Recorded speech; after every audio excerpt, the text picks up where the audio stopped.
C'est l'histoire d'un père et sa fille, dont lui veut la marier avec un homme un peu rabougri, et puis... Mais elle aime quelqu'un de plus jeune. Et elle fait semblant d'être malade pour retarder sa noce. Et donc il veut absolument la soigner pour pas reculer les noces, donc il va faire chercher un médecin. Et donc tout un stratagème va être mis en place. L'amoureux de sa fille va engager son valet comme médecin pour pouvoir l'éloigner de son père. Et donc ça va être une succession de péripéties.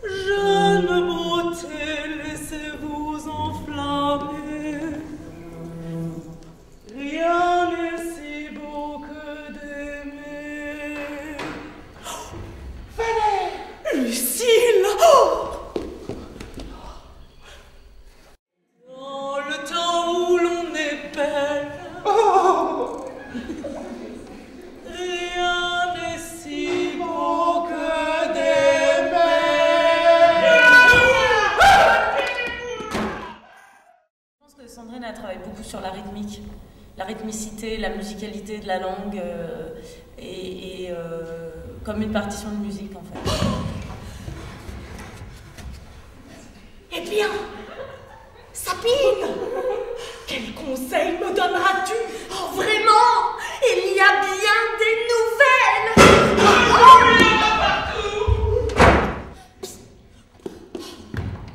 Mon oncle veut résolument que ma cousine épouse Villebrequin. Et les affaires sont tellement avancées que je crois qu'ils eussent été mariés dès aujourd'hui. Si vous n'étiez aimés. Et c'est précis, hein. Elle sait ce qu'elle veut, elle sait comment elle veut entendre les phrases, elle sait comment elle veut que ça sonne, que ça claque, que ça résonne. Oh, pourquoi vouloir marier votre fille à un vieillard? Croyez-vous que ce ne soit pas le désir qu'elle a d'avoir un jeune homme qui la travaille? Oh, voyez la connexité qu'il y a. Hop, hop. Ah ben c'est pas connectisé. Ah ben voilà. C'est pas connectisé. Oh. Je vois bien que cette maladie-là reculera bien les noces. On s'approche du code de jeu de la comédie dell'arte sans en prendre vraiment tous les codes.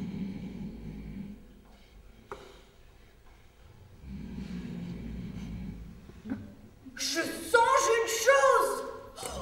Si vous faisiez habiller votre valet en médecin, il n'y a rien d'aussi facile à duper que le bonheur. Mais c'est un lourdeau qui gâtera tout. C'est pas un masque en dur, c'est une espèce de seconde peau. On est plus proche à la limite de ce que faisait Benoît Besson ou Brecht, c'est-à-dire des espèces de cagoules, de seconde peau qui nous permettent de jouer cette farce. Je pense que s'il n'y avait pas, par exemple, Anne-Laure qui joue Valère, on serait rentré dans une composition de voix vocale, alors que là, le masque peut permettre de jouer, de faire accepter tout ce qu'on...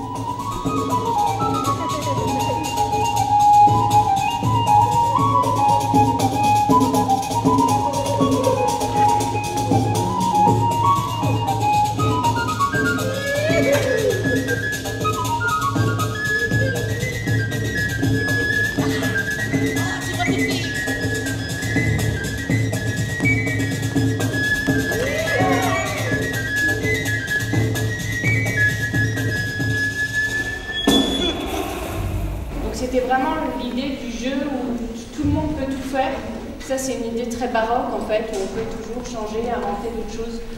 Ce qui a induit un travail, en fait, sur des personnages qui sont un peu, moi je les appelle des figures, c'est-à-dire des personnages qui sont très marqués aussi physiquement. C'est-à-dire s'il y en a un qui rentre, vous reconnaissez tout de suite la figure du vieillard, la figure du petit bonhomme avec ses moustaches, la figure de celle avec ses grosses fesses. Voilà. Ah, c'est content. Moi aussi.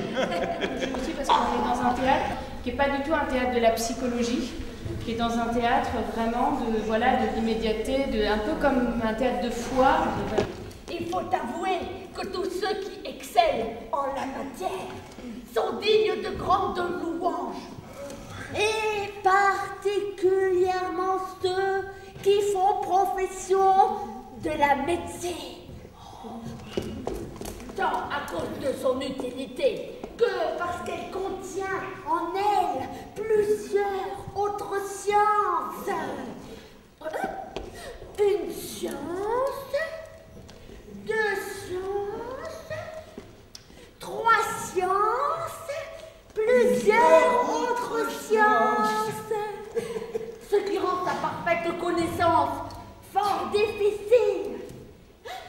Et c'est fort à propos qu'Hippocrate dit dans son premier aphorisme: Veda brevis ars verologa, occasio autem praecepts, experimentum periculosum, judicium difficile. Difficile. Dans le Messa volant, il y a l'idée, je sors par la porte, je rentre par la fenêtre. Donc il y avait cette idée d'une nécessité de créer des ouvertures, de montrer ce franchissement.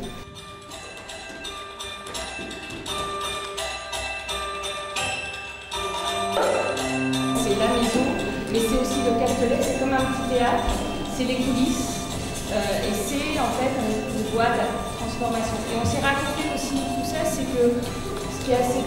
Pourquoi les insectes aussi, finalement, quand j'ouvre les portes des vieux placards, il y a des vieilles mouches qui sortent, et là il y a des vieux costumes, et tout d'un coup il y a le théâtre du 17e qui sort des placards et qui s'invente en fait sur le plateau.